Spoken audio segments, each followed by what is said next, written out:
back to the Wrestling Roundtable. I'm your host, Eric Santamaria, here in the ECW Arena for an HDNet taping for Ring of Honor. And of course, the host of the best wrestling talk show in the world has to talk to the best wrestler in the world, Bryan Danielson, my old buddy. Good to see you again. Good to see you too. Now, of course, the topic is the best and worst technical wrestlers, and I'm sure we're not going to talk about you at all, because nobody on the show knows how big of a fan I am of yours. But we wanted to go to you because not only are you very experienced wrestling for about 10 years, and you've done a lot of clinics with a lot of British-style wrestlers, Regal and Dave Taylor, we also wanted to get your take, perhaps if it's someone you've been in the ring with, perhaps it's someone you've seen on tape and admired, or when you were younger. Who do you think are the best technical wrestlers? Actually, the guy who got me started in wrestling, who I thought, man, when I saw him, I thought, man, you know what, maybe I could really be a wrestler, was Dean Malenko. When he first came on the scene in WCW, and the stuff he was doing, I was like, oh my god, that's amazing. Like, he's breaking dudes' arms. I thought it was the coolest thing ever. Then I started wrestling, and you know, and I still really respect Dean Malenko, but then I started training with William Regal and Robbie Brookside, and that really exposed me to European wrestling, the English style, and exposed me, like Regal gave me all these tapes of the old British wrestlers, and they were just amazing, how smooth they are. The deeper you get into wrestling, the more people you see, and there's this guy who's done like quite a few actually fights and stuff, but he did pro wrestling stuff too the whole time.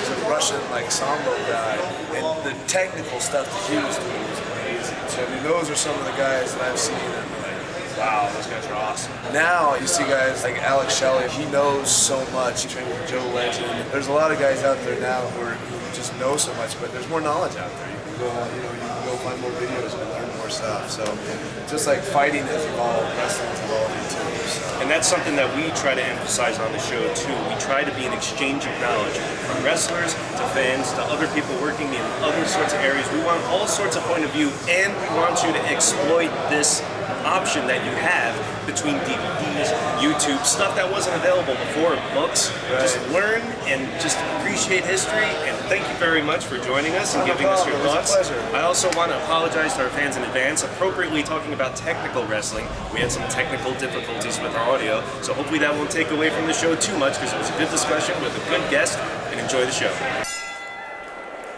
Welcome back to the Wrestling Roundtable. We were just talking about Owen Hart, who could certainly qualify as one of the best technical wrestlers, but this is going to be an interesting topic because when it gets to technical wrestling, first of all, we already talked about cruiserweights and light heavyweight wrestlers, and we generally tend, when we think of those words, to think about high flyers.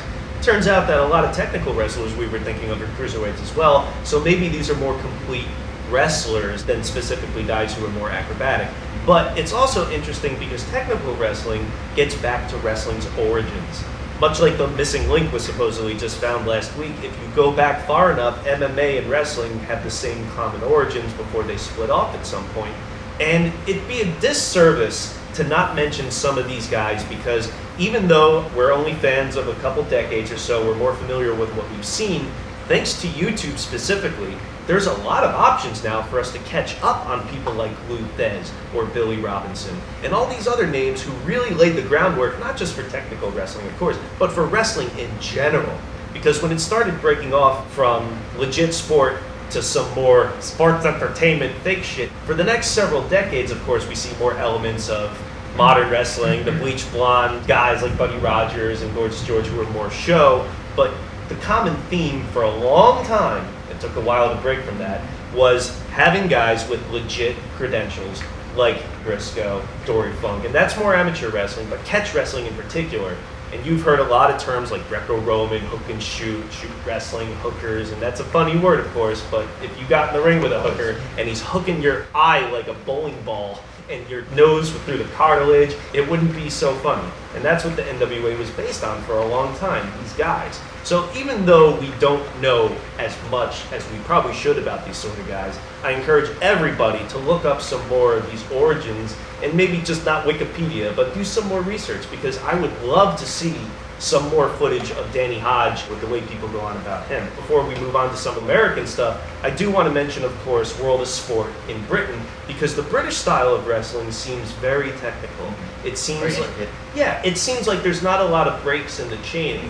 I'm just discovering guys like John B. Saint, DWFI with Victor Zangief, and a lot of great performers there. I thought it would be a disservice if we didn't mention those people before we move on to some of our favorite technical wrestlers. And what were some of yours, Chris? Absolutely. Best guy going today, Bryan Danielson. Mm-hmm. He can't have a bad match. Mm-hmm. Really, if you want to bring up best matches, it's like Danielson versus anybody. Mm-hmm. What's really great about Bryan Danielson in particular is if you've noticed him growing over the past few years, and he has been wrestling about 10 years, but in the past few years, specifically in Ring of Honor, he is to the point now where he is a draw because he's selling tickets to see him wrestle.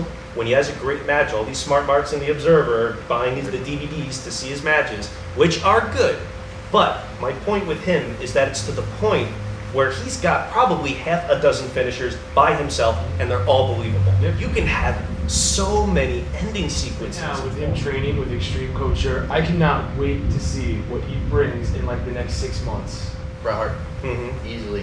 Bret Hart was always the technical wrestler as a kid. I always wanted to be like very much a person that's influenced me as a become a professional wrestler. Brother Owen, of course, Wire, Steamboat, those guys. Do you see Bret Hart as the last of a dying breed, and not in an Eddie Kingston way? But I mean, Stu Hart was one of these shooters. He imparted, of course, a lot of knowledge onto his sons, and it showed how great they were. But then you get to this new Hart Foundation, even Teddy Hart, it's a lot more high-flying, a lot more Mexican-style stuff. You realize I'm the flying, the Mexican lucha libre he likes. Maybe it's just conditional to the time he's getting into wrestling. Mm-hmm. I think it has to do with Owen and Shawn Michaels bringing those two elements together. You're going to see a lot of guys being influenced by that now. You're also influenced by who you're trained by too, usually. In that vein, Eddie Guerrero is one of my favorite technical wrestlers because I've seen him have amazing matches with such a variety of people. Brock Lesnar to Kurt Angle to the Big Show. You can see him work on the ground in addition to the lucha libre style, and of course he's experienced working in Japan. Mm-hmm. And he can work all those styles, and he can do the chain wrestling as well. And like Bret, a great lineage and heritage of wrestling family. Mm-hmm. Eddie Guerrero, I think, is one of the most underrated technical wrestlers, and even ground-based wrestlers. Well, a lot of those technical matches he had were with he who we do not speak of. Yeah. We have mentioned Chris Benoit a lot on this show, but again, much like these earlier hookers and shooters, it would also be a disservice if we did not mention Benoit. At least the technical wrestling didn't give him the concussions that killed his family. But you have to admit, he was one of the best in the world, and that's why we were into him so much. He was unbelievable on the mat, and so was his partner, Dean Malenko. Both very believable wrestlers Yeah. either way. As a tag team together, almost a perfect tag team. Malenko's Japanese stuff is really off the charts. And when I watch old wrestling, if it's Backlund or Rick Martel or whoever, wrestlers had a lot more of a technical base back then. Yeah, they had more of an amateur a background. lot more amateurs were in it as well. They were comfortable on the mat, and they were also rooted in the fundamentals of professional wrestling. Which would go back to Greco-Roman as well. Yeah. I see a lot of stuff, I guess that hasn't been stolen yet, but a lot of stuff is new to me. And it's really cool. It's like I never saw the Hammerlock done that way. Nick Bockwinkel, when I watch his stuff Yes. in AWA, is amazing. But I guess the real closest thing we have to that now is Kurt Angle. Kurt Angle has completely conquered the world of amateur and pro wrestling. His matches were just unbelievable with the transitions he would come up, with the mat work he would have with Brock Lesnar and other guys who could go like him. I find it hard to believe that he adapted so quickly from being in the Olympics to '96 to just getting into the training. Years later, look A at few him years now. later, he was world champion in what, 9 months of entering the company? 10 months? At this moment, he's barely been wrestling a decade. Yeah. Wow. Yeah. One guy that's also pretty underrated, especially to the modern audience who's getting a taste of him now and generally sees fucking leprechauns and finishers, Fit Finlay was really underrated in his day. Now, of course, we got exposed to him first in WCW, but especially when you watch back some of this World of Sports stuff, he could practically come up with a lock on you out of nowhere and in any way. He has a hold that most people will never see. It's that style too. Ricky Steamboat. At WrestleMania, you'll ever see a little bit of what really makes a really good wrestler, a very believable wrestler. And it was one of the biggest ovations of the night. Yeah. I thought it was sad to hear so many people refer to it as that old style, as if making it look real, even when you're doing Irish whips and headlocks. It's so antiquated. I mean, if everybody worked on that show like that, Steamboat really didn't do anything that out of the ordinary. That's for what what he we- just made it seem very realistic. He didn't do one corkscrew and he Very managed to get over. fundamentals. Mhm. Basic fundamentals that draw people in, get them there. And that's what he did. I do want to mention tag teams for a bit, though, because there are some technical tag teams, and of course, Arn Anderson and Tully Blanchard. The Andersons were known for working the arm, for breaking people down. They were the Minnesota Wrecking Crew. They destroyed the body parts. That team alone was a technical team, and it expressed. Midnight Express. Sure, they did. They had some fancy stuff, but if you watch a lot of the TV matches, Bob Eaton throwing around amateur wrestling stuff on a lot of these enhancement guys was some awesome stuff. And they were a team. They worked as a team. The technical side of being a tag team and having to use your partner to help you defeat your opponent, they're brilliant at that, more so than a lot of other tag teams. Those tag teams would take a couple-minute-long squash on WCW TV for NWA in the 80s and make it look like they broke someone's arm or leg within that time span. But hopefully we make a good team too, and we're going to be back talking about some of the worst technical wrestlers.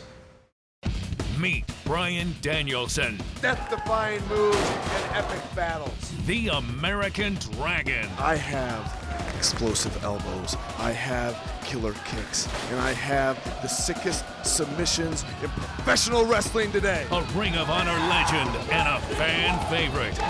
People say that I hit harder than anybody in this sport. Ring of Honor Wrestling, Saturday night, 8 Eastern on HDNet.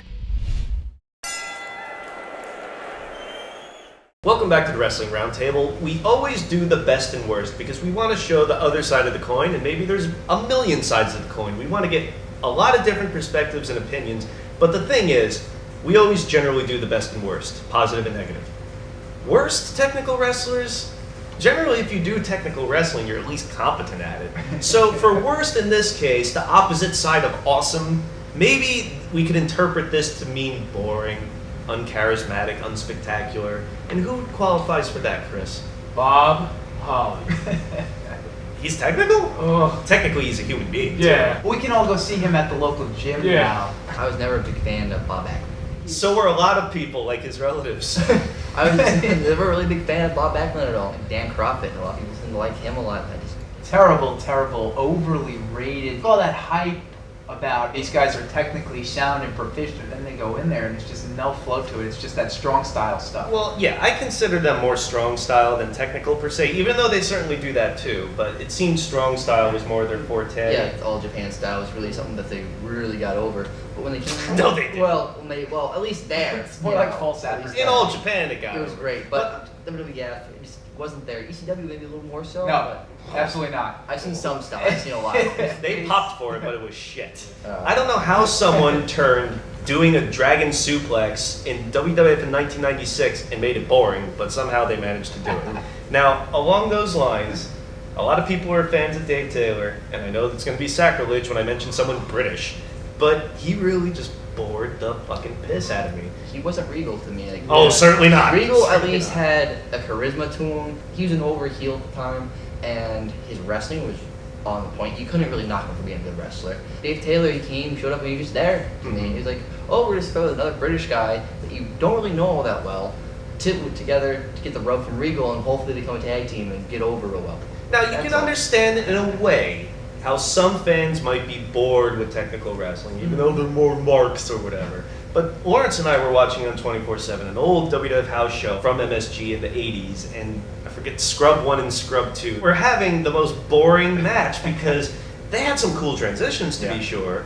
Like, wow, that was a nice snapmare, and look at the hammerlock now, but you'd sit in it for 10 minutes afterwards and it didn't go anywhere. Technical wrestlers get a bad rap for ignoring the fans and not really dragging them into the show. Bret Hart or Kurt Angle or Bryan, for that matter, they take their time and they're able to engage the crowd as they're able to do their professional wrestling, especially at the beginning. Like if you're watching opening transitions in the matches, they know how to engage the crowd to where they get them in and focused into what they're doing. Well, we're talking about two extremes of reactions from the fans. They could either be really bored or really into the guy, and that brings up a question about charisma versus skills. I remember going to Ring of Honor's Death Before Dishonor show, July of 2003. They had the biggest crowd they've ever had at the time because of Jeff Hardy, and of course the little kids and the girls like the faggot because he does some high spots and shit.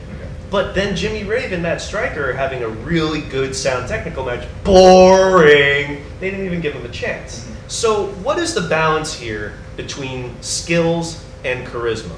Is it one is more important than the other, or is it a combination of both or neither? You have to have both. You have to let the wrestling speak for itself, but you can't be a guy like Dave Taylor, some people couldn't pick him out of a lineup of one. Well, there's a lot of pro wrestlers out there that don't have a lick of in-ring ability, but have a lot of character and can get over, but they're not going to see that guy in the main event. Luthez would say the same thing about Hogan. Well, yeah, but Hogan has been known to be a little more competent than a jackass guy out there, and like, here, we're going to put him in the main event or something. The smart marks of the 80s were hating on Hogan for not knowing how to wrestle. They must love Cena now. The technical wrestling and the mat-based wrestling is just another facet to the well-rounded performer. You can be Hulk Hogan or Dusty Rhodes and be really solidly grounded, no pun intended, but your real strong point is your promo and your character. One thing about you we do not speak of, he was so charismatic when he was working. That was the character. That was the charisma. It was so believable. He carried himself in a way where he it was took threatening. a strike. He really took a guy's head off. Threatening. Brett, for instance, when he was wrestling, everything seemed so sharp and so crisp. People had no choice but get behind that. It's a way to carry themselves which helped the situation. You don't have to be Hogan on the microphone, but you have to be able to at least speak. That's all there is to it. You've got to have something that gets you over. With Benoit, what they found, well, he's not strong on the mic, make it his gimmick. Ice cold. He's the Canadian crippler. If you look at the biggest drawing wrestling stars ever, ever since it became a work, you generally see a lot more leaning towards charisma.